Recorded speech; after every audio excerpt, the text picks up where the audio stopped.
Greetings all, I'm TheForeverDM and this is Flashbacks, a show where we take a walk down memory lane and revisit some of my favorite moments from past campaigns. Today's flashback follows a party of adventurers from OD&D. So, what we call OD&D is actually part of the BECMI system, BECMI, named for the different boxed sets, and we kind of call it OD&D because it's original D&D or old school D&D. It's one of the first kinds of more broadly played D&D that really got published. Long before the eras of AD&D 2nd edition, this was a much more hardcore system where if you go down in 5th edition, now you're just like, oh, does my buddy have like a healing word they can throw at me? Or somebody feed me a potion? Or even drop a healing spirit on top of me so I yo-yo like, your health bar in Final Fantasy XIV. Instead, when you hit 0 hit points in OD&D, you died. And that was it. So, a little bit more rough. Things were a lot more basic, which lent itself to a much more like Conan kind of feeling vibe, where magic was extremely powerful and extremely rare. Magic items were, really good and crazy. And the warriors and thieves were larger than life. So this follows a group of 4, well, mostly 3. I had made a game for a bunch of my friends that I was living with. The magic user, whose name was Andrea, was actually played by the same person who played Lacal from the last video. He actually owned the house that we were all living in. And then we had Valmont, a fighter who was aspiring to be a paladin, and Jackson, a thief. Jackson Sink, which, Jackson 5. I should have known that this was going to go poorly the second that the guy's name was a meme. But, hey, we're just having fun here, so why the hell not? Unfortunately, their cleric, her name is actually kind of lost to time. It's been a long time, and, things get shuffled when you move 20 times, so I've lost most of the sheets, but the memories are still mostly there. This group did the same thing that I do with a lot of my groups, and they actually started in the Grand Duchy of Karameikos by a place called Castellan Keep in the northern area of the duchy, or duchy. That's where I like to place the Keep on the Borderlands, a module. And it's one of my favorite modules of all time. I love the Caves of Chaos. It's a great module. It's a rough and tumble, hardcore dungeon crawl where you're facing off with a bunch of different tribes of demi-humans and humanoids and some undead and all kinds of things. You have to travel between the keep and the caves to try and clear them out because the monsters regularly attack people in the area, and you're on the borderlands, so you don't have like a whole huge giant city to go to. You've got a couple of different people, a couple of different merchants that you can go to who all have their own little deals. In fact, I'm currently running this module again, they're almost at the end of it, in a game called Overdoses and Dragons on the channel. So if you want to drop in, we do it every other Wednesday from, I think it's 8:30 to midnight Eastern Standard Time. We have a blast with it, and we've already almost lost several people. One of the cool things about OD&D, specifically the Keep on the Borderlands, is you weren't just supposed to grab only your character and just like go into the dungeon and start hacking and slashing and whopping and chopping. Like, you could. And if the odds were with you, you might be successful. But for the most part, the odds are not with you. They are against you. The monsters are trying to kill you, and you are probably going to have a bad time. This is why the module suggests, and Gary Gygax himself very much suggested, that people go and get hirelings. So hirelings don't show up a lot in modern Dungeons and Dragons, except for like in the recent round of like MCDM books, which are also absolutely amazing. They have hirelings in there for their strongholds and followers, and it's really cool that they've brought that back. But back in the day, you would go and you would get some hirelings, some what they were called normal men, and they were skilled at handling a couple of pieces of equipment and could serve as like a little phalanx of sorts, your meat shields to make sure that your actually important characters didn't just get slaughtered. Well, Back in the day, people treated them as pretty expendable, which, is probably what you would expect if you were trying to play in like a functional medieval setting. Like if anybody's played Kingdom Come Deliverance, yeah, they don't exactly treat their soldiers and peasants the best in some areas of the world. So that kind of reflected that. But in the modern day, we kind of have a tendency to get attached to some of these things, especially someone like me who likes to give individuals more emotion. I like to flesh out people's backstories. Why are they here? What are they doing? And I did that with several of the background characters that they picked up.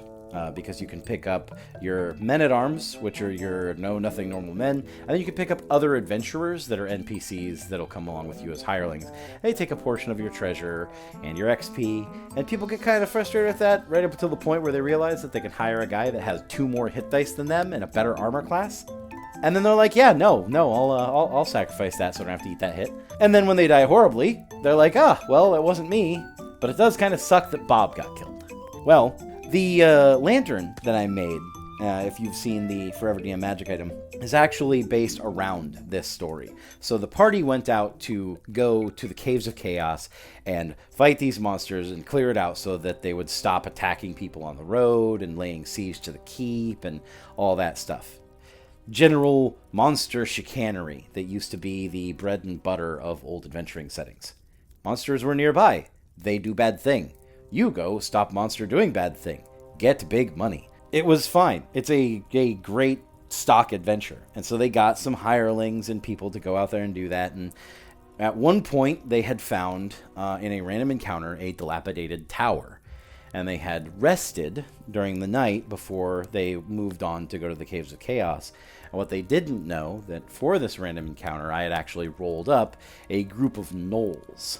That was going to come out from their lair underneath the tower and attack the party because there was a trap door that was in it that was covered by some rubble. So the party is resting, and they have this one dwarf with them who is a pretty cool dude. He had been with them through several fights.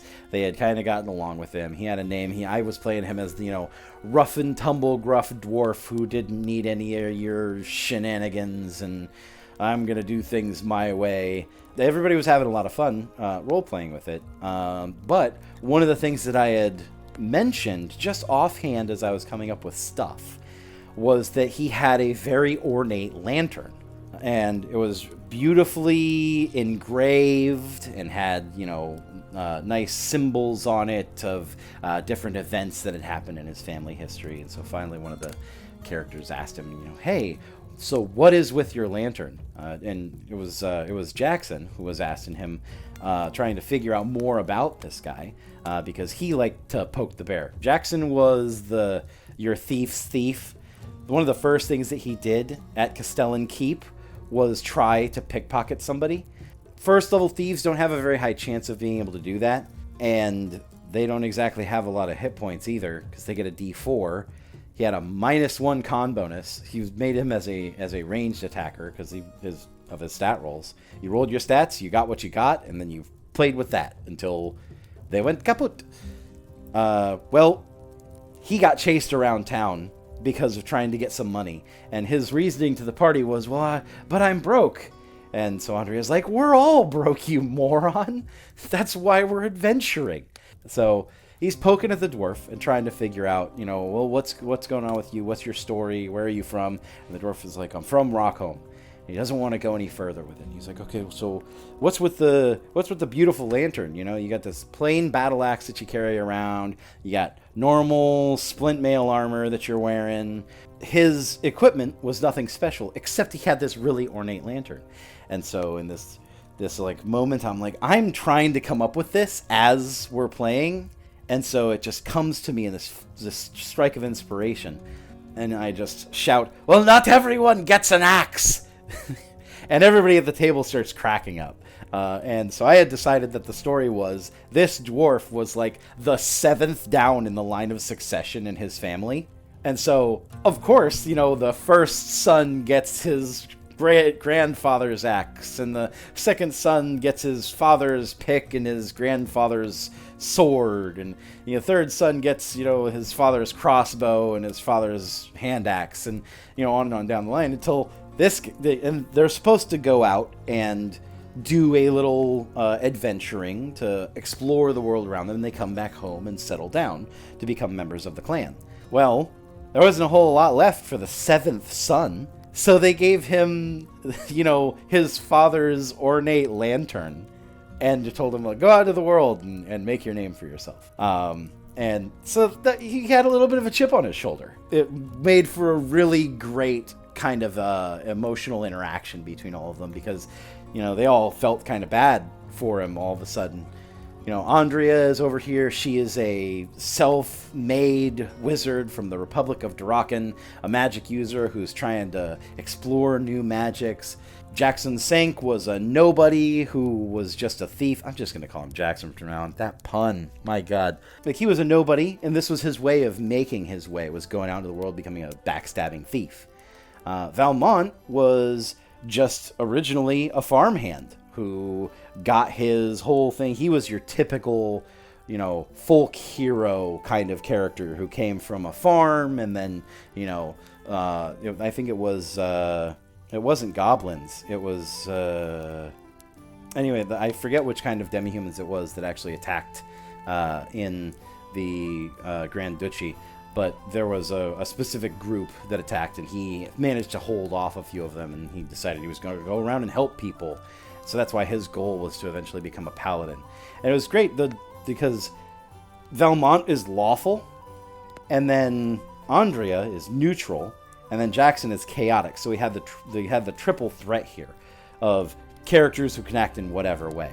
And then their cleric, whose name is unfortunately lost to time, was neutral as well, and she was very much trying to go toward becoming a druid, and she was learning about the world and thinking about giving up, her metal equipment, and you can only become a druid when you actually reach level 9, and it's only if you're using optional mystic rules, or not mystic rules, but the optional rules for druids. You get a completely different spell list that's on top of normal cleric, so they just kind of get buff, but then lose attachment to metallic equipment. So they're all having these characterful interactions with these NPCs, but then they go to bed that night, and the Gnolls attack. And so nobody's ready. They're not sleeping in their armor or anything like that. They're jumping up. They're going to bat, trying to fight these creatures. And Gnolls are scary. This is a party of first-level adventurers with 2 men-at-arms, 1 hireling dwarf. It's not gonna go well. Andrea actually ends up taking an arrow at one point, and she's got a D4 hit points. No con bonus. She rolled a 3, so I'm rolling a D8 for damage. And so when I roll the 2, the entire table erupts in cheers, oh my God, she's alive, she's a 1 hit point. I used to like to roll out in the open so that people could see, especially with OD&D, it gives you some tension so that you can see, this could be the moment where it all goes down, and then the dice come up in your favor, and you're like, yes! So we're going through this hard battle. Valmont is striking people down with his sword, and Jackson is running and hiding. He's dove into some bushes. The Gnolls don't care. They know where he is. It's all over. They're chasing him down, and the dwarf comes to his defense and stands toe-to-toe with these Gnolls. He's got 3 hit dice, and down he goes. Chop with an axe, and hit with an arrow. And it's just over. And everybody can see, that was the end of their dwarven companion that they had just really connected with. And the party rallied. Jackson ran over and stabbed the Gnoll with his dagger, did enough damage to kill the Gnoll. Valmont comes running out, swings, misses, is like, I've got this, and then Andrea comes out with the staff, bonk, and the last Gnoll goes down. And it's like, wait, did you just tell me the magic user came out with the quarterstaff in melee? She usually magic user, 1 spell, okay guys, I'm spent, I'll see y'all later. Not this time. As you can tell from LaCall's video, the player has a brass pair, shall we say. Unfortunately, they're laying their ally to rest, and one of their men-at-arms who fell as well. And they decide, right then and there, that after they deal with these caves of chaos, they're going to return his lantern home and tell his family the story of how he fell nobly in battle. Because he was bitter about being the seventh son who nobody cared about. Nobody expected him to be anything. And they were like, we gotta go and tell his family that he was worth something. He saved all of our lives. And everybody agreed right then and there. They made a solemn promise. It felt like a Lord of the Rings moment. You have my bow, my axe. It was a great thing. And sure enough, they did it. They cleared out the Caves of Chaos. It took some time. They lost a few more men-at-arms, but no other characters fell. It wasn't, in fact, until they had decided, all right, it is time for us to leave. We've cleared the Caves of Chaos. We're going to head for the Republic of Durakan. We're going to make for Selenica, and then we're going to go through the Altan Tepes Mountains and take an old dwarven passage that used to be a trade route between the Republic of Durakan and Rockholm, the Dwarven Kingdom, that has just fallen out of favor. And they had a specific reason for doing this, because during one of their encounters, in fact, it was the encounter where they lost their cleric. She died to a group of giants, which for a party of third or fourth level characters, that's a little bit much. Frost giants, not a good time. They found on the bodies of the frost giants map. Now the maps in OD&D are specifically exciting because they are treasure maps. They lead to a specific point that has treasure, and it may have monsters, it may not. It may be like some guy buried a treasure chest under this tree over here, and there you go, you found some treasure, good job. Random drop. Or it can be like this map was. This map was a map to special treasure, which means that it had the chance for coins, it had the chance for jewels, it had the chance for jewelry, it had the chance for special treasure, like, rare hides that you could make into fancy armors, or rare furs that would give you additional bonuses to your appearance. Or it could have magic items. And it wasn't just it may have one of these things at random. It could have all of these things. You have tables to roll on. And so everybody is super psyched. And they're like, all right, so this map leads us to a place called the Larodar River, which is on the opposite side of the Altan Tepes Mountains. They're going through the Republic of Durakan. They get to Selenica, and they're like, okay, what we can do is we can either go and walk through the Emirates of Yalarum, which are a anti-magic user, almost Arabian Nights style setting, for those of you who remember that from back in the day, where magic users are seen as evil forces to be wiped out. And so they would have to hide the fact that they have Andrea with them. She would not be able to use any of her magic because they actually have teams of dervishes that will hunt you down to wipe you out. Okay, but it'll be on roads. Safer. Or they can take the Selenica Tunnel, or what's called the Durakan Tunnel, through the Altan Tepes borderlands, under the Altan Tepes Mountains, and to the Stall Lowlands by Lake Stall, into Rockholm. And there is a side passage where you make a hard right, and you'll come out at the foot of the Larodar River. Or at the head of the Larodar River. I don't know. It's mountains, man. The river's there. There's no elevation thing. So, they're going to go here. They deal with a couple of side problems on the way out there.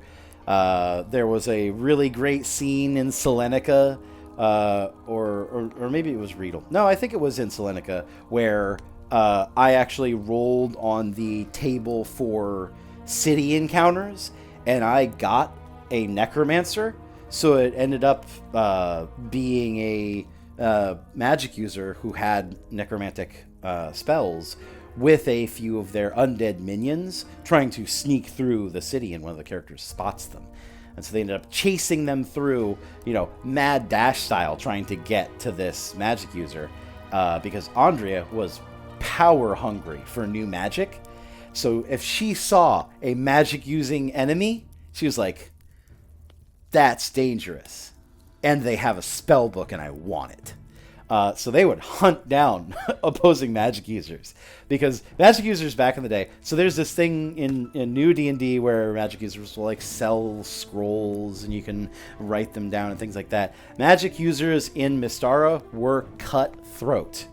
You didn't share magic with others because they could use it to kill you.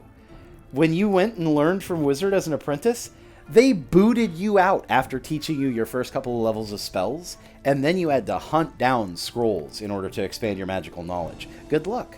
That was why magic users became adventurers. And that was her shtick. And Jackson, as a chaotic thief, was more than happy to backstab a couple of magic users while they were doing their travels.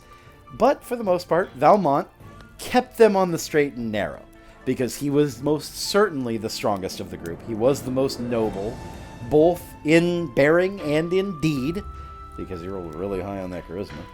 And that made it so that at least the party wasn't murder hoboing their way through the land, because God knows I hate when that happens. It gets messy, shall we say. So they leave Salonica. They head through the Draken Tunnel by way of Fort Hobart, and then they run into their first real problem. So it's taking a couple of weeks for them to make this journey. And about 5 days in, they get into this encounter. They run into a group of ogres. And there are a number of special and optional rules. Everything from weapons mastery all the way down to crazy skills for dwarves that allow them to make a saving throw versus death ray. In order to just not die when they go down below 0 hit points. I'm looking at you, Skolmati. And one of the ones that I like a lot is the fact that Wuzhen and Wokani are a thing, which means that you can roll whenever you get a group of monsters, and if they are intelligent humanoids, they might have a magic user or a cleric with them. And so I roll on the table, and I instantly know this is about to get messy, because now I have an ogre magi on the table. So here we go. They're on a cart. They're on a mission. They are gonna bring this lantern back no matter what. And ogre mage and his allies attack them. They are going crazy. The thief is in the back of the cart shooting arrows because he is as cowardly as they come. And for good reason. He gets hit by one of these things, he's probably toast. The wannabe paladin is moshing things up in melee. He's got his first specialization. His sword's doing big dick damage. He is chopping away. And the magic user has 0 fucks to give. Once Andrea is out of spells after wiping out half of the enemy, because back in the day, your average hit die roll for most things was a d6, and Magic Missile did a d6 plus 1. So every time you fire that bad boy, you were doing a hit die plus 1 of damage on average. Like, magic was nasty. And once she finished out with her spells, she had reached a point where she had a level weapon specialization as well. So she's wading into combat with her staff. It doesn't do a whole lot of damage, but you don't have to do a whole lot of damage. And it gives you the ability to make a saving throw when somebody successfully hits you. If you make it, you parry that attack once per round. This is how it's meant to be. Gandalf style, smacking people with your stick shenanigans, rogue dropping people with their arrows, and then a spell goes off that is going to change the direction of the campaign. The magic user fails her saving throw and is blinded. The party finishes the fight up, and they're like, all right, so she's blind now. What do we do in order to fix it? And so they do a little bit of investigation and find out that it is permanent, unless removed by a cleric. So they all kind of slump in their chairs, and they're like, oh man, this is... If only we still had our cleric. And everybody has another moment of lamentation. And they're like, okay, so now we got to figure it out. Are we going to turn back and try and find somebody who will remove this curse? Or do we continue onward? Funny enough, The magic user is the one pushing to continue. And they're like, we can't do this. And so we start doing some experimenting. The rules in original D&D, or the rules cyclopedia, or the Beckme, or whatever you want to call it, are quite loose in some perspectives, especially on things like targeting. It's not as clear as it is in these days where you look at the definition of the spell and it tells you a individual who you can see within range, which is 120 feet, may have this spell cast upon them. Ha ha ha. No, this one's like, this area over here blows up in a conflagration and everybody dies horribly. Alright, well that doesn't tell me shit about, like, can I do that if I can't see? And so I have to come up with some rules right there on the fly and figure out, like, alright, how do I want magic to run? Because it was all very much up to your way that you wanted things to be done. The rules have become more defined over time, maybe better, maybe worse, maybe stricter, maybe looser in some ways. I think definitely stricter. But that might not necessarily be a bad thing. But figuring it out and being able to determine, you know what, we can put our thief with our magic user in the cart, and then the thief can point her in a direction, and we can make a roll to see how well he gives her instructions, and then her spell will strike or not. Like, that was pretty cool. So at the end of the day, we came up with some rules to allow the thief to point the magic user at enemies, and Blind Mage is sick. We're go for launch. And so the party's like, you know what? That's badass. We're going. And so they continue onward. And encounters continue like that. They run into a couple more monstrous groups trying to bring them down, and the back of the cart is full of thief and magic user destruction, and Valmont is just out there on his horse riding around chopping people down. And it was a lot of fun. And then they get to the point where they need to turn right and head out, and finally they emerge like the party out of Moria, blue skies above again. Thankfully they didn't lose Gandalf. And they find the ruins. It is an abandoned temple to a chaos goddess who fell out of worship. Now, for those of you who want to know more information about the deities or deity-like things in Mystara that are called immortals, there is a pretty chill dude named Mr. Welch who does a lot of the old Mystara campaign setting and has some really cool videos. I love to use them whenever I'm going to go back to that and like run a new area, because he'll break it down in both a hilarious way and an interesting way. And it always gets me prepared to have all the things in the back of my mind that I need to have to be able to grab on it when somebody's like, hey, what's the style of clothing here? Bro, I don't fucking know. And I get to actually know that. I'm like, well, actually, what it is slight European... No, I'm not doing it. I'm not doing that thing. Anyway, so Mr. Welch is cool and helps a lot with this. So if you want to broaden your perspective about that, anything from the different lands all the way down to what the differences between immortals and gods are, because immortals are the kind of equivalent in Mystara to gods in most of the rest of D&D. And you don't want to just go to AI and ask them, hey, how is this thing unlike this thing? Mr. Welch is definitely the way to go. So this immortal, which is a goddess of chaos, self-professed, has a temple full of dangerous traps protecting what used to be her greatest cache of riches. So the party goes through this crumbling temple, defeats a few ancient undead sentries, nothing that they couldn't handle rather easily. And the final room has an altar to the goddess that is dilapidated, carved on the side with old runes in a strange language. And when the thief touches it, because the thief actually has an ability called read language, which can allow them to decipher anything, he starts to hear the voice of the goddess in his head. The goddess says, I will grant you my riches if you will do a deed for me and make a sacrifice. And he's like, well, we're already here to plunder your riches, so I'm not interested. Jackson is pretty stoic against this stuff. He's not interested. I will give you a great boon of magic if you will worship me. He's like, no, I'm not really into that. I am a creature of chaos, and I have no interest in dropping myself to somebody else's level so that I can be in service to them. And then I drop the piece de resistance. I see in your heart that you have lost something close to you. I can bring it back. So, a little bit of out-of-character information. Our cleric had not only passed away in the fight with the giants, but she had actually been visiting from out of state when she was down playing with us. So when she died, it was only a few days before she left and went back home. So there was no chance of this cleric coming back. But Jackson's player was a deep and invested role player. So despite the fact that he knew out of character there was no way that this cleric was coming back, Jackson was interested. The goddess tells him, all you must do is sacrifice the best of them that you have now, and I will give you back the best that you have lost.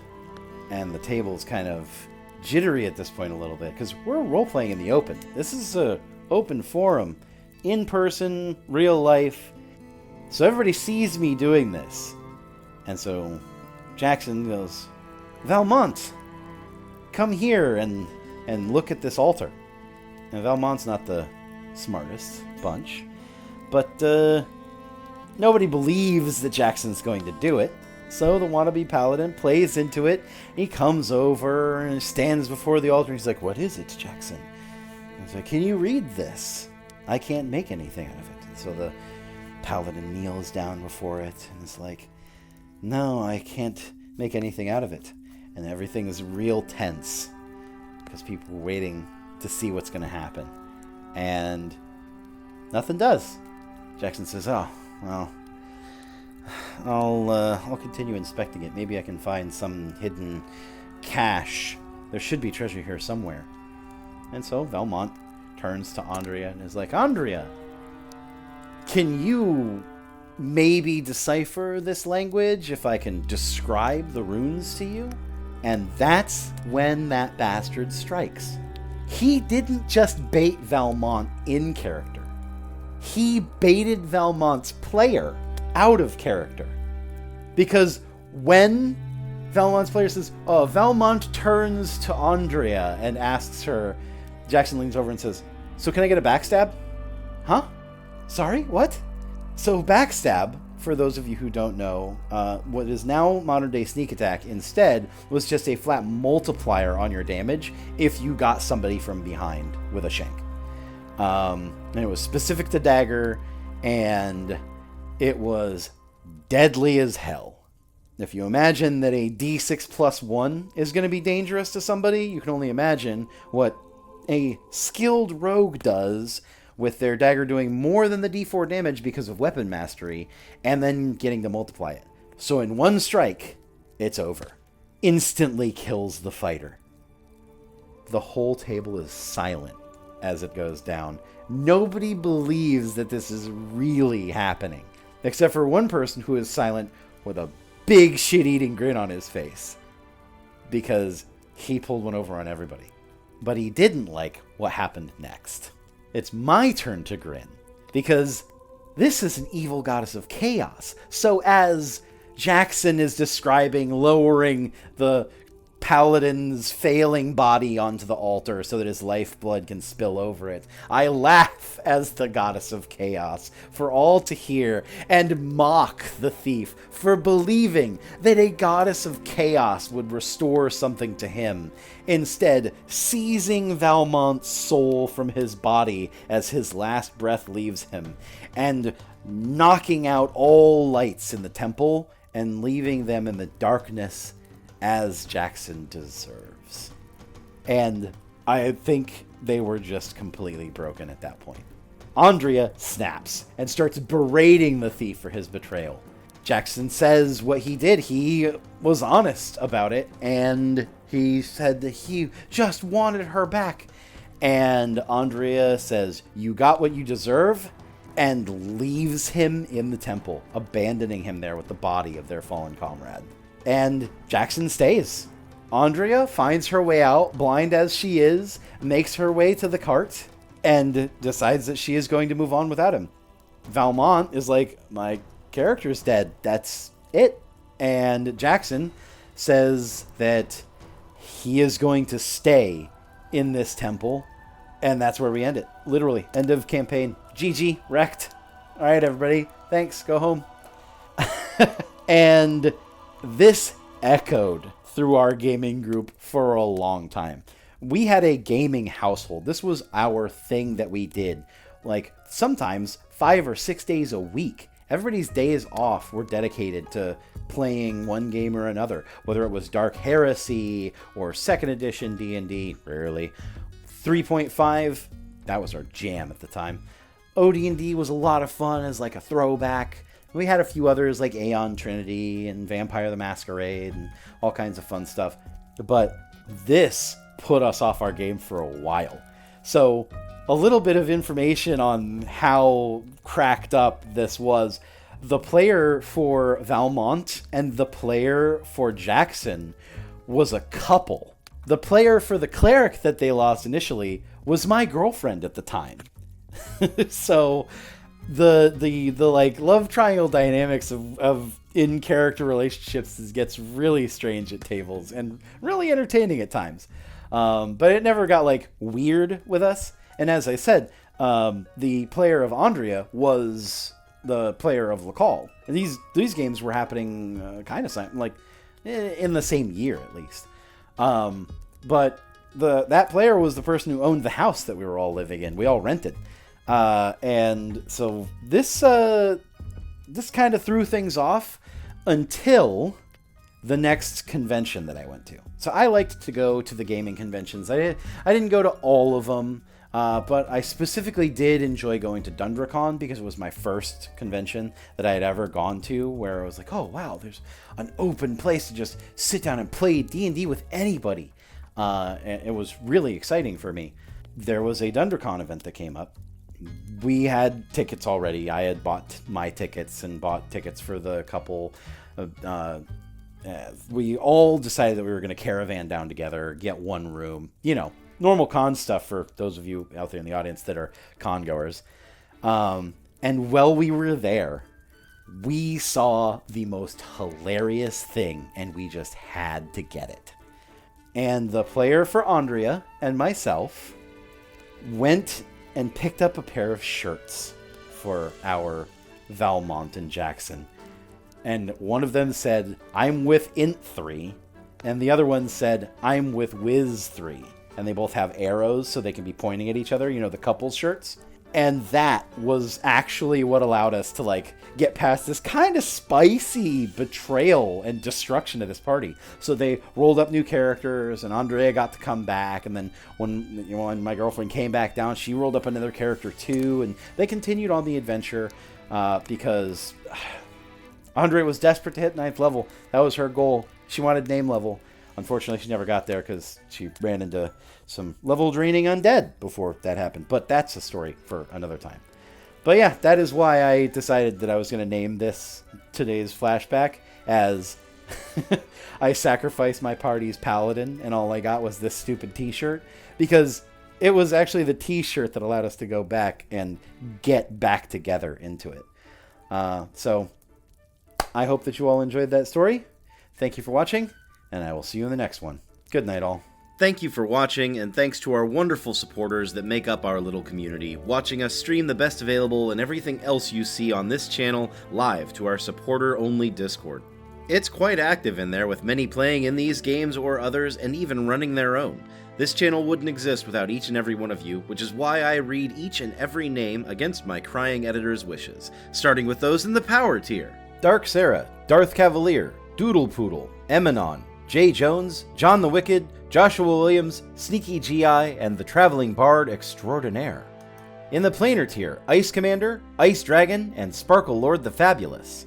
In the Adventurer tier, All's Fiction, Bastion Falconwrath, Dragon Tempest, John R300, Justin, Katie, Moshope Akinwale, Mystics, Ty Korjak, and V. In the Quest Giver tier, Breezebender, Chris Householder, Cold Brad, Dark Sarah, Jesse Labrie, Link FD, Kyla, Lunatic Overlord, Night Archer, Mitsuya VA, ODST Hero, PPNTT807, Robert Edwards, Robert Mischief, Rio 1990, Sephiroth Kurosame, Sin for You, and Y87. In the townsfolk tier, Adrian, Blizzard Hawk, Bird or the Cage, Biz Adrian, Brett Bemis, Dylan Taylor, Doodle Poodle, Enrique, Gordy Danky, Kazuko, Lone Soul 6, Love Bites Back, Mordant Dragon, Scott Stedman, Sense Backpack, Sergeant Humpty, Sherlock, Shugenja, Tom Brazo, Wicked Ways, and Zanair. A special thank you to our first ever supporter and longest standing supporter, Scion of Magnus and Sammy Wolf.